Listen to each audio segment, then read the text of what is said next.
With Wyatt Hubert, I mean, what has he shown you in practice so far that can turn him into a great player?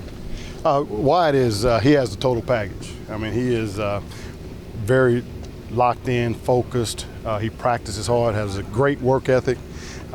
He's got good explosion. He's got good size, good strength, good flexibility. But he's a student of the game as well. So he's really, he's a special player, and not just in his play, but the way he prepares. What do you see as the ceiling for him as a player here? Oh, he could be. I mean, they've had some good defensive ends here. He can be right up there with those guys. Health-wise, how are Reggie Walker and Bronson Massey doing? Doing well. It's good to have them both back out there. Bronson's been back for a while now. Reggie's been kind of working his way back in slowly. Today was his first full day. He looked good. It looked good to have him out there. What kind of expectations do you set for Reggie going into the year? I just want Reggie to be the best he can possibly be. If that's to be an all-conference player, that's to be an all-conference player. That can be All-American, that's an All-American. But we're going to take it one day at a time and continue to try to stack one good day on top of another, like Coach Kleiman talked about. And then at the end, we'll see where he falls. If he's an All-American, that's great for him, and that's great for this program. With the defensive tackles, Wyatt have kind of impressed you most at defensive end?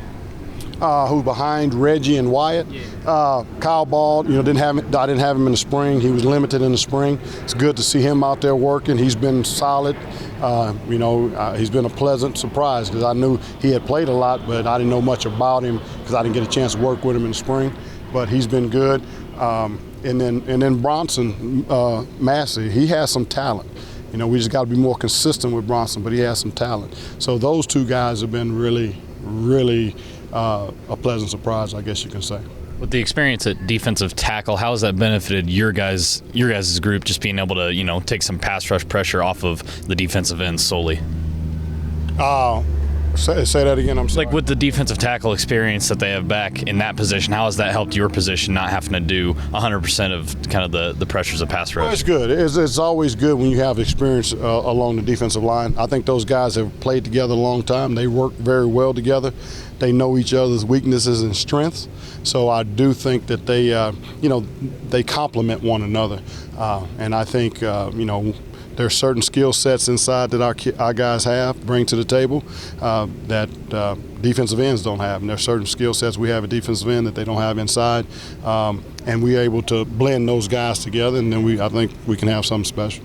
Are you still trying Eric Gallen to end some, and how's he doing, if so? Yeah, we work. Eric is kind of our utility man. Yeah. He plays linebacker, he plays defensive end, he's on special teams all over the place, and we like his energy out there. And we're looking to use Eric and use his talents in whichever way that can help this team. Yeah.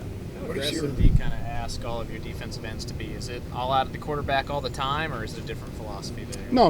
We're not a just pass first defense. We're gonna play. You can't be that way in the Big 12 because all the RPOs and all the gun run stuff. So we got to play technique. We want our guys to be hybrid outside linebackers, defensive end kind of guys. We want to be athletic enough to play in space, but physical enough to play on the line. What is your expectation as far as being disruptive in the backfield from the ends, from the edge rushers? We want our guys to be very disruptive. That's the more disruptive we are at the defensive end spot and the defensive line spot, the better we're going to be on defense. So we want our guys to be very disruptive, whether it's in the pass or in the run game. How do you balance that against keeping quarterbacks that have some movement ability, keeping them somewhat in the pocket? Well, you got to make sure you know what your rush lanes are, and you got to be fundamentally sound as far as your rush lanes go. You got to make sure if I'm a near shoulder rusher, I got to be a near shoulder rusher. If I'm a near foot rusher, I got to be a near foot rusher. So we can keep our lanes intact, so we can't allow the quarterback to escape out the pocket. One more, guys. Are there any special teams units you're responsible for? And if not, how's that group coming along in general? No, I work with the kickoff return team. Okay.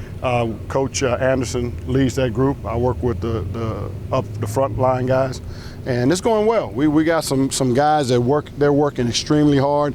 We got some young guys, a lot of young talent on this team that we're trying to find a spot for them and teach them the techniques that they need to be successful and in the special teams. But yeah, I'm fired up about that group.